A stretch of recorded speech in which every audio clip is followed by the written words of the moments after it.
ယူနီကောင်းရဲ့မော်အတက်ဟာပောက်ကွဲထွက်ဖို့စက္ကန့်ပိုင်းပဲလိုပါတော့တယ်။သူရဲ့ရည်ရွယ်ချက်ကတော့သူရဲ့ကောင်းပလီနဲ့ဒီမျိုးကလေးကိုအင်ဆက်တက်ကြီးနဲ့အတူကယ်တင်ဖို့တော့ပါ။ဒါပေမဲ့အဲ့ဒီအချိန်မှာပဲဆာရာကိုနဲ့တထရာရီတူတဲ့မိန်းကလေးတယောက်ဟာစစ်မြေပြင်ထဲကိုတကိုယ်တော်ပြေးဝလာခဲ့တယ်။သူမလက်ထဲကတိုင်းတာရေးကလေးရာလေးဟာစတင်တောက်ပါလာပြီးဘယ်သူမှမရေးမိခင်မှာပဲအလင်းတန်းတွေဖြာထွက်သွားတော့တယ်။တကယ်တော့သူမဟာတကယ်လက်တွေ့လောကမှာကာတွန်းဆွဲဆရာတယောက်ဖြစ်ခဲ့ဘူးသူမ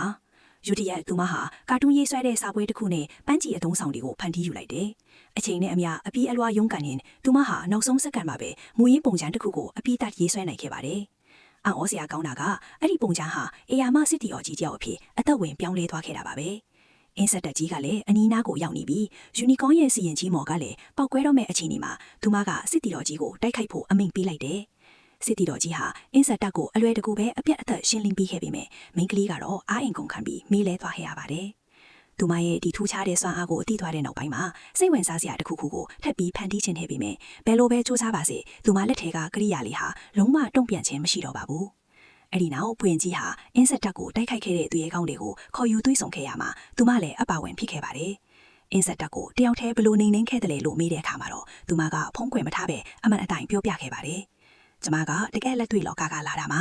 ဒီကဘာကကာတွန်းလောကတစ်ခုမဲ့ရှင်တို့အားလုံးနဲ့ဖွရင်ကြီးဟာလက်တွေ့လောကကလူတွေဖန်တီးထားတဲ့ကာတွန်းစာကောင်းတွေပဲဖြစ်တယ်တဲ့